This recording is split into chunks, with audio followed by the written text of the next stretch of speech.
I want you all to give a loud round of applause and show your appreciation in listening in Groundings for Brother Nuri Muhammad.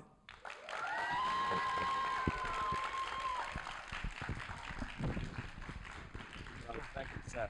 Okay. Appreciate you, Sir. It's me. Yes, sir. And the young lady is right there with the cards. Assalamu alaikum. In the name of Allah, the Beneficent, the Merciful, I bear witness that irregardless to land, language, label, creed, class, or color, race, religion, or ritual, no matter what name you call him by, there is but one God. We thank that one God for his messengers, his warners, his prophets, and the revealed word that came through each one of them to help provide us with guidance. For life without guidance is really death in disguise. We are thankful to them for Moses and the Torah. We thank him for Jesus and the gospel. We thank him for Muhammad and the Holy Quran. I can't even see y'all. Y'all can see me though? God. I don't know what's going on out there. Y'all could be doing anything. I don't know. But, you know, that's just the rules. So we are thankful to them for them bringing us light to help us to have guidance in the time of darkness.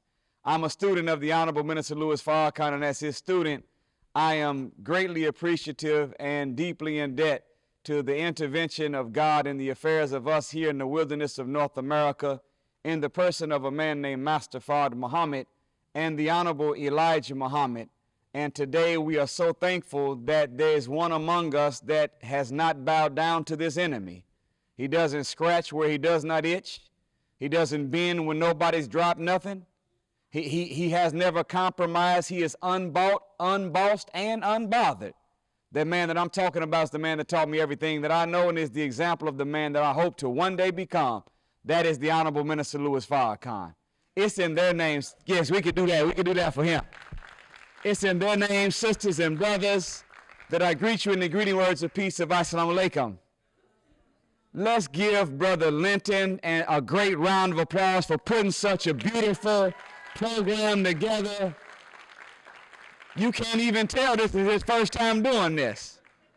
But we are grateful to him and what he's done throughout the space of social media to be able to create a platform where we can get knowledge, wisdom, and understanding to our people that will liberate our people once and for all from the bondage that we've been in mentally, spiritually, economically, emotionally, and physically. So I got 30 minutes to try to make this happen.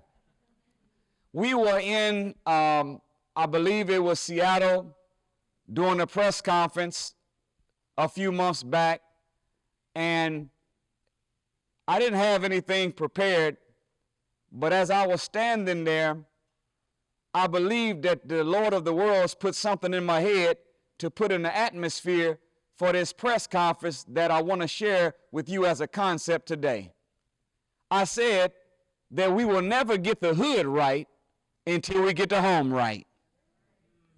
And if we are serious about saving our people, we have to be serious about saving the family. The first institution created by God was not the church, was not the mosque, not the temple, not the synagogue, not even the school. The first institution created by God was the family. And the family that he had, according to the scripture, was not set up in the middle of a parking lot at a restaurant. But Adam and Eve was in the garden of Eden. What grows in gardens? Vegetables and fruit. Y'all had a plant-based lunch? I just wanted to put that out in the atmosphere. One of the first things we have to do to get the home right so we can get the hood right is we got to get our diet back in alignment with the nature of the original man. And we were not created in the beginning. We were not this flesh-eating people. According to the scripture, when you look at the life expectancy of man from Adam to Noah, the average life expectancy was 912 years. But after Noah, from Noah to Jesus, it went down to 212 years. What was the difference? Between Adam and Noah, they took every herb-bearing seed as meat, meaning they were vegetarians. But after Noah, the flood came, and now meat was allowed to be. They still wouldn't eat no swine flesh. But they start eating lamb, and they start eating chicken, they start eating turkey, and they start eating goat. And just by allowing flesh to come into the equation, the life expectancy of man was reduced by 700 years. Now you look at us right now. We've put on top of that flaming hot Cheetos. We put on top of that Taco Hell, McDevils, Kentucky Fried Chicken, Chick-fil-A, Murder King, Long John Killers. We got all kind of stuff on the market right now. And now our life expectancy now is at the most for the black male 68 years and for the black female 72 years when we were built to last 1,000. So the original family was not placed in a restaurant parking lot. The first family created by God was placed in a garden. And if we're going to get our home back right, we got to start getting into the garden again and start eating what comes from the garden. That's another lecture for another time. My subject is how to love a black woman and how to love a black man. You do know that there is a difference between loving a white person and loving a black person, because the two have two different cultures, environments, upbringings, and according to the most honorable Elijah Muhammad, two different natures. Even Betty Crocker knows that in order for you to get the same result, depending on where you are located, you have to tailor-make the recipe for the environment that that person lives in. So if there's a recipe for a chocolate cake, the recipe is different in Denver than it is in New Orleans. Why? Because Denver is the mile-high city and New Orleans is the lowest point. So in order for you to get the same result, the recipe has to be a little bit different. So it is with black people. In order for us as a black people to get our family right, we can't follow Robert's rules of orders. We can't follow the traditional pattern that comes from the psychologists of the white man's world. We have to have a specific teaching and training that is unique to us. Right now, we're not in Denver, we're in New Orleans right now. We need a special recipe to make this chocolate cake. Do you know, sisters and brothers, it's no coincidence that when you look at the three primary areas that black people today have problems, they are rooted in what the Caucasian government made as a rule that we would never be taught. In 1867, it's on the documents in the Congressional Library in Washington, D.C. They had a meeting in 1867, 2 years up from Emancipation Proclamation. And they were discussing whether they were going to let Negroes get college education. And when they made the proposal on the halls of Congress, two things came out. They say, yeah, we'll give them or let them get a college education, but they can't come to our schools. And when they set up their schools, there's three sciences that must never be given to the slaves. And that was the science of warfare, the science of finance, and the science of mating. And if you look at our problems, those are the three areas we got problems in. We kill each other, but we've never killed an enemy. We kill one another over $5 or over a scuff on a tennis shoe, but we let the enemy get away with whatever they want to do.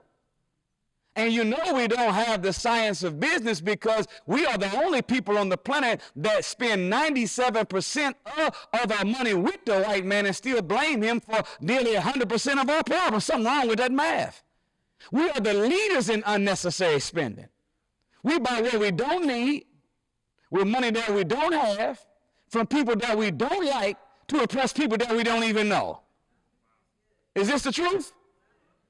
Right now, black people in America brought in the last 3 years $1.3 trillion. That makes us, in the compilation of 226 nations, we are the 8th richest nation on the planet.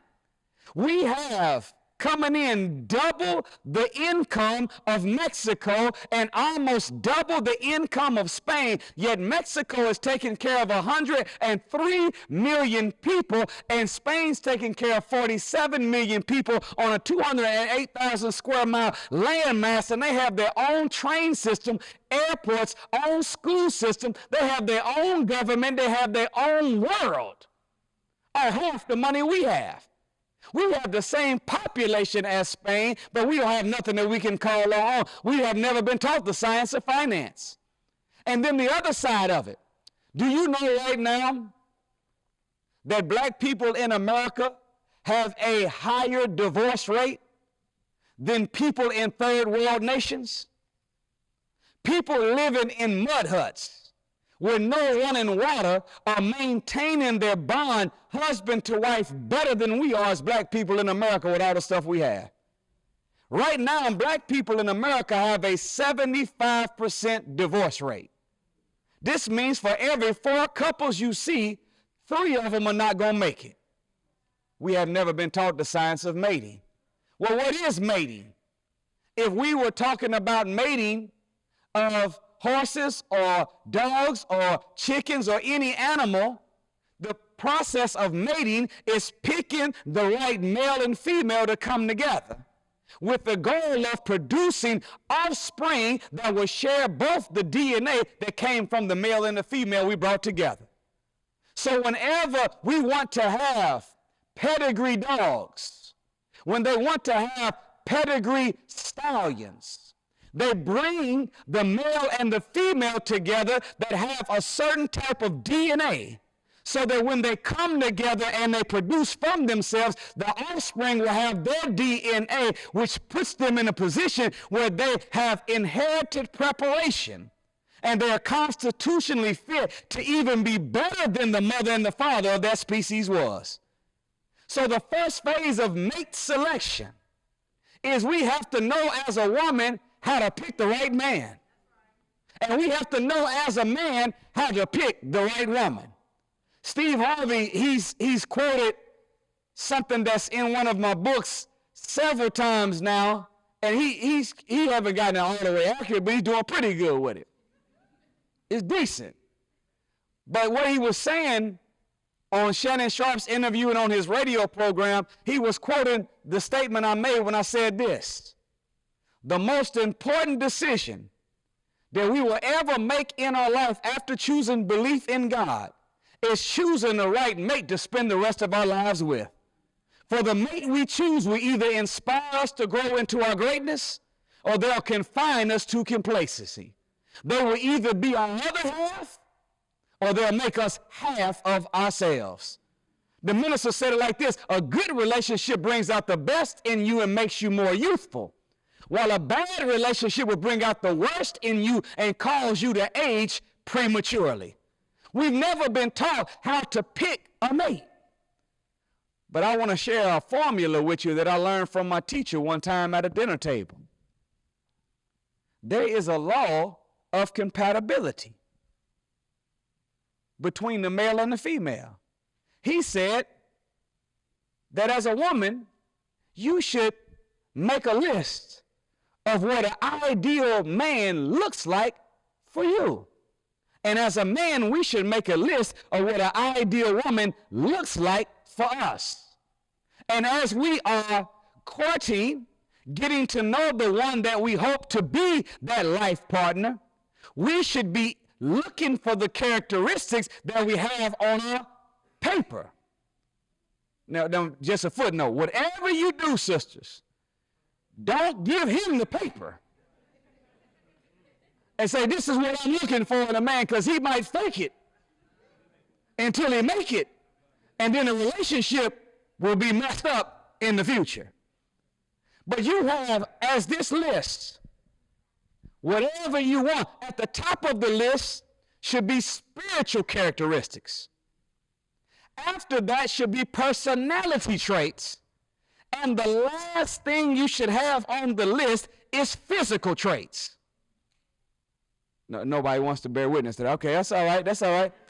I know you got to, yeah, no, he got to be 6 feet tall, dark skin, bald head. No, you better put that at the bottom of the list.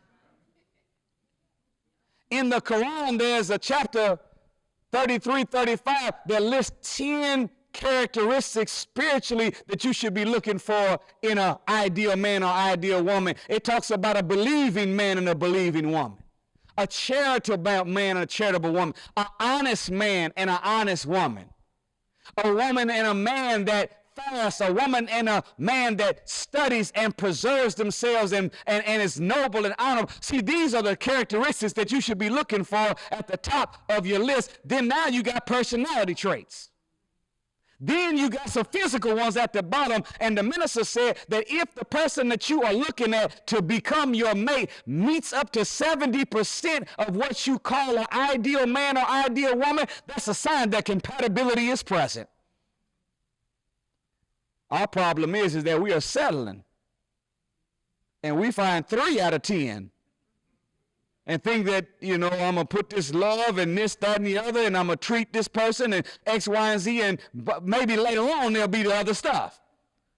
Let me tell you something, brothers and sisters. If you marry someone that got 3 out of 10, you have not married a partner, you have married a project. And you don't want a project, you want a partner to help you with some projects. Does that make sense? So mating, science of mating, starts off with knowing how to pick the right one for us.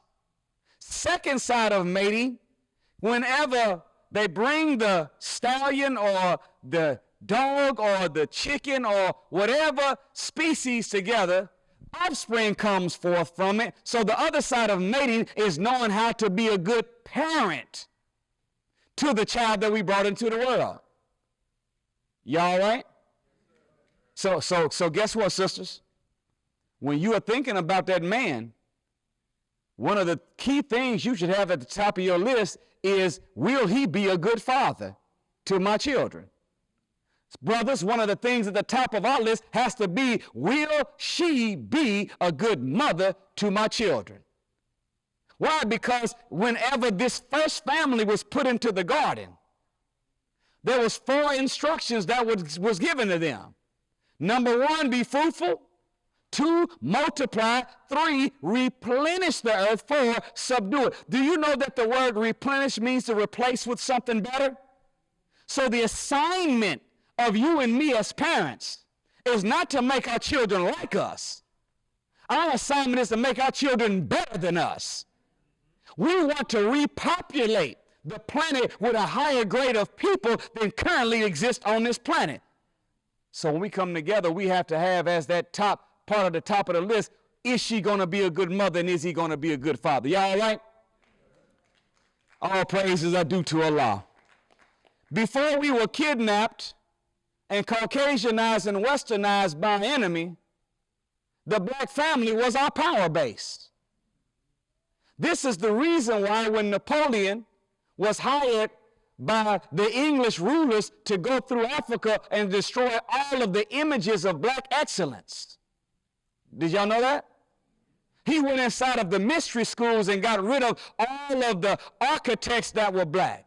He went inside of the temples and got rid of all the true images of the messengers and prophets, which were black too. I only got 3 of y'all. You didn't know they was black? Abraham was mistaken for being an Egyptian. Egypt is in Africa. The word Egypt comes from a Greek word, Ieptis, which means land of black and burnt-skinned people. Well, if he was mistaken for being an Egyptian, Abraham had to have black burnt skin. Moses said he stuck his hand into the bosom of the Lord, and when he took it out, it was turned white. Well, if it was turned white, it had to go in black. Job said that my skin is black. Solomon, the wisest man of the Bible, said, I am dark or black, but comely, O ye daughters of Jerusalem. And if Solomon was the son of David, when Jesus comes on the scene, he says, I am of the seed of David. Well, if you are in the seed of David, you're in the same bloodline as Solomon. If Solomon was black, David was black, that means Jesus was black too. So Napoleon went in and destroyed all of those images.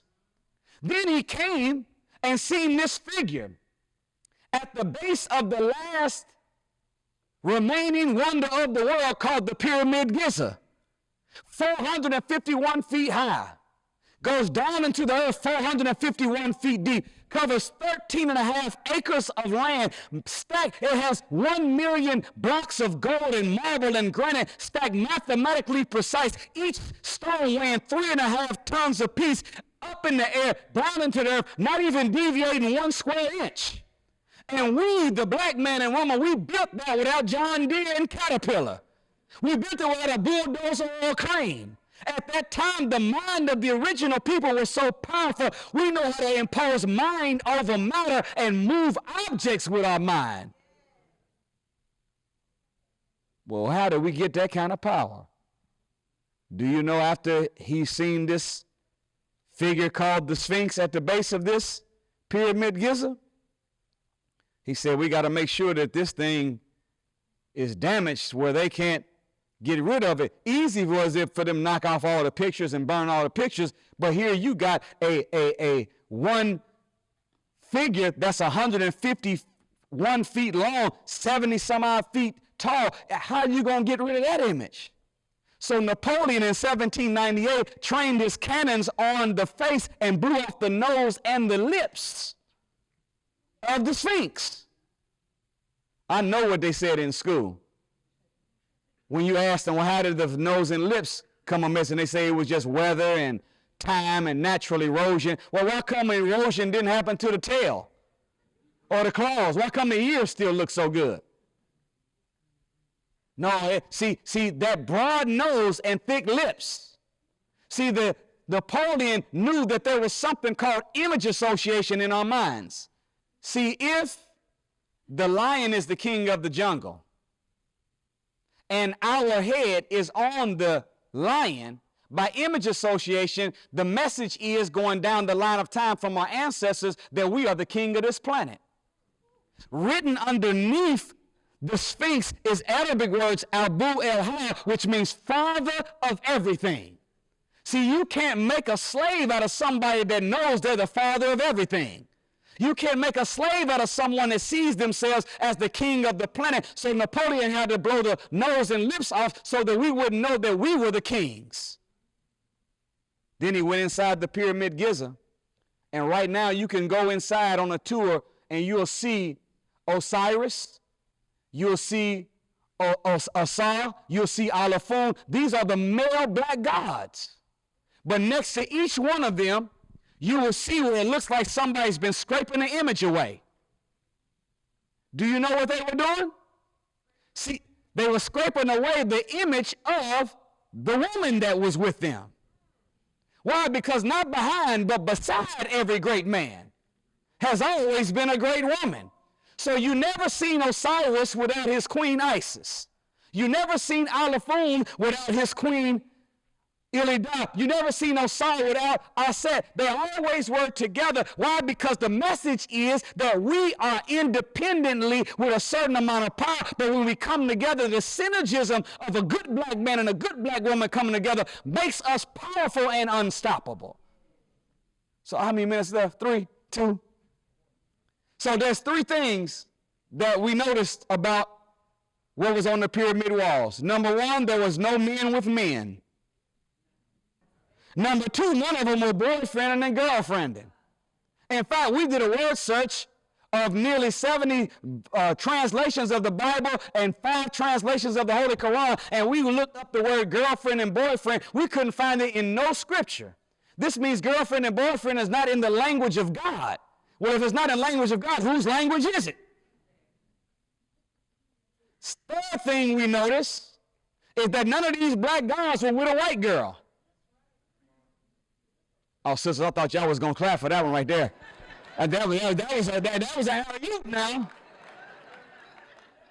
We so much. Do you know back in slavery, it used to be against the law for a black man to marry a black woman.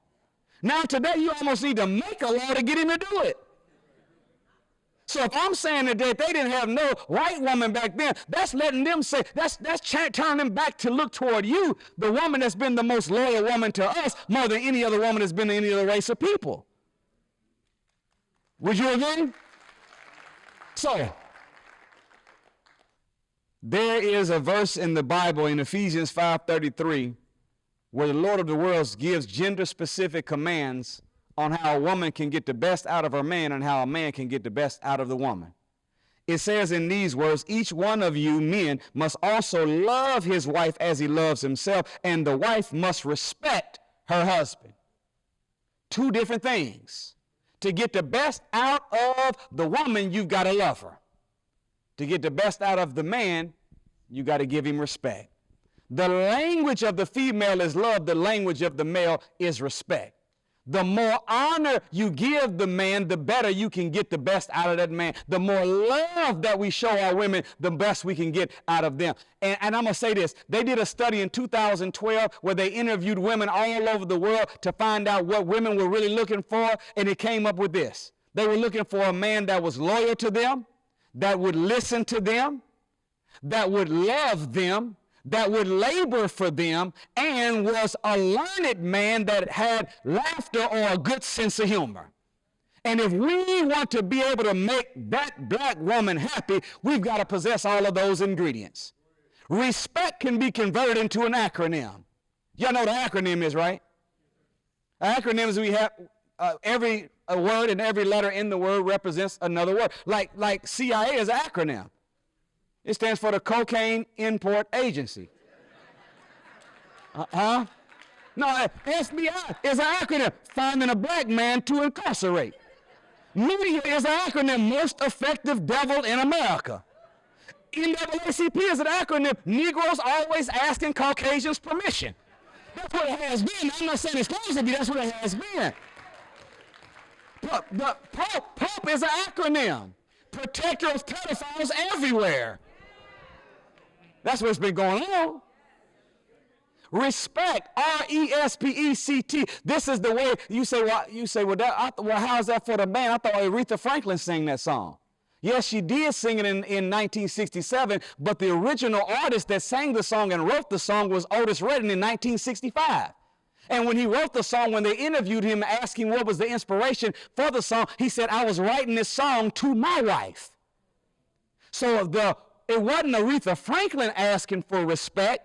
It was a man asking for respect from a woman, not a woman asking respect from a. If Aretha Franklin had wrote the song, she'd have said L-O-V-E, find out what it means to me, sock it to me, sock it to. There would be respect. Now, don't get me wrong, both of us, we need respect and love. But love is water for a woman while respect is food. Respect is water for a man while love is food.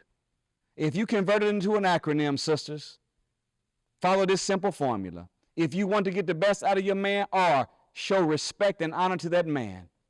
If you want to get the best out of that man, esteem, show esteem to that man. What is esteem? It's showing that you appreciate him and that you love him. It's bragging about him in front of people that he respects. S, that means bless his sight by keeping yourself beautiful. Y'all all right with that? Do you know the Honorable Elijah Muhammad said that our beauty is in our weight?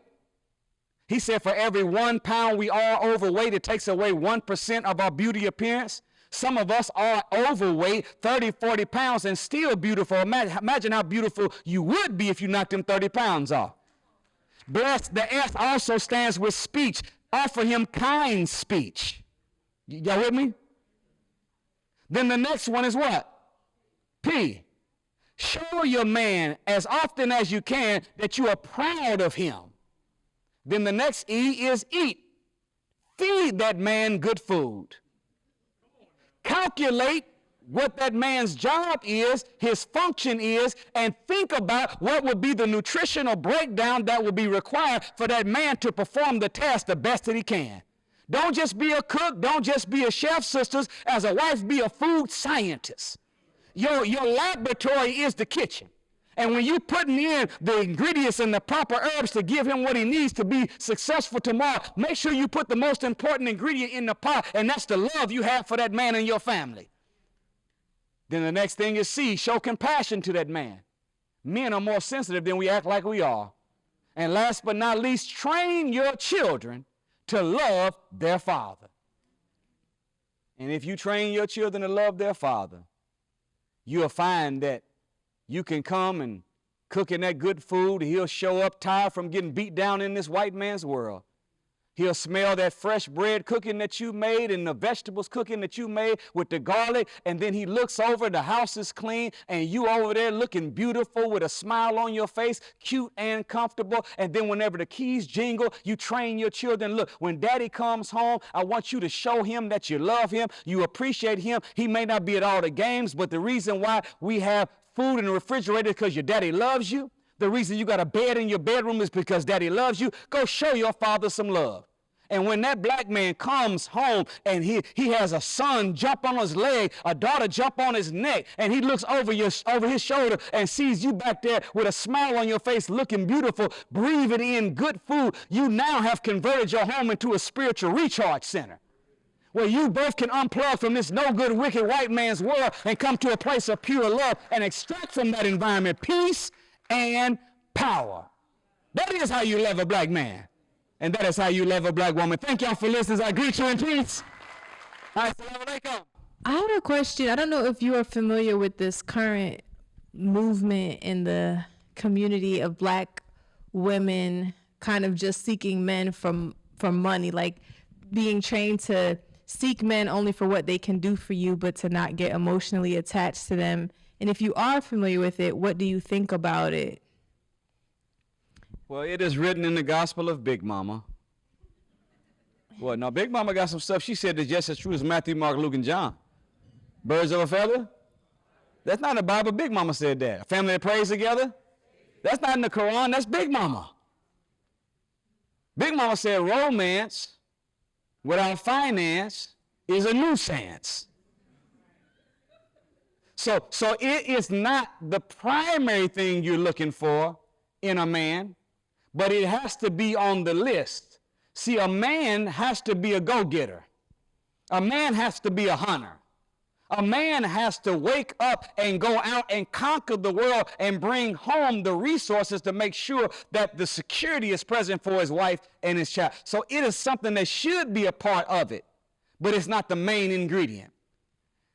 The function that God gave to the man, according to the scripture, is men are the maintainers, the protectors, and the providers. To maintain, it has to be on all levels. Physical maintenance means that I'm willing to protect you with my own life. That's why men are supposed to walk where the cars are coming and their woman is a safe spot, right? That's why we open the door first and we go in whenever we come to a building or come home. Why? Because we want to make sure it's safe before they come inside. A real man will die for his family and kill for his family. That's physical maintenance. Biological maintenance means intimacy. Spiritual maintenance means that you have to be a man that is connected to the supreme being that offers prayer and offers wisdom from God. Mental maintenance means that you have the empirical knowledge of things that's going on in the world and you know how to break it down, current events, and use the lenses of Scripture to show what's going on in the world. Emotional maintenance means that you have mastered the art of listening to your woman, that you can put on her shoes so that you can hear what she has to say and feel what she feels like it happened to you. Does that make sense? And then financial maintenance means that you have to provide a safe environment that's secure, that's as stress-free as possible. The weaker the man is in performing production of a secure environment, the more masculine a woman is going to have to be in the relationship. So a man will never get that soft, that kind, that sweet, that loving woman if she's not in a secure environment. But the minute that you can put your woman in a secure environment, I don't mean to say it like this, but you can bring the little girl out because she feels so safe now that she doesn't have to be out there fighting and hunting and getting stuff done. you're doing it for her. She can be her natural, authentic, female, divine self. So it's part of it, but it's not the main ingredient. Thank you. Yes, ma'am. If you were rolling out a course or a speaking series to address finance and business to help educate the Black community, what would that look like? It's something. I just did one about a month and a half ago, and if you want to listen to it, it's on my SoundCloud. All the audio's there. It's a lecture and a Q&A. It's called The Spiritual Psychology of Money. The Spiritual Psychology of Money. And it breaks down how to become a debt-free millionaire, even as a Black person in white America. But it's a 5-part series that goes through all different aspects of starting a business, how to manage personal economy, and there's a 10-10-10-70 rule that is broke down in there that we learn from. This is what white people that are rich and powerful teach their children. 10% of their money they save, 10% of their money they put up for investment, 10% of their money they give in charity to support a cause, and they live off the other 70%. And by doing so, you are always in a position where you got cushion capital to be able to take advantage of an opportunity. So I would say, check out The Spiritual Psychology of Money, a 5-part series. It's on my SoundCloud right now. It's free of charge. And I think that you'll be able to get some great tools you can put in your spiritual toolbox to help you to build the life that you're trying to build. I thank y'all so much for having me. I hope to see y'all again soon. Assalamu alaikum. Thank you. Assalamu.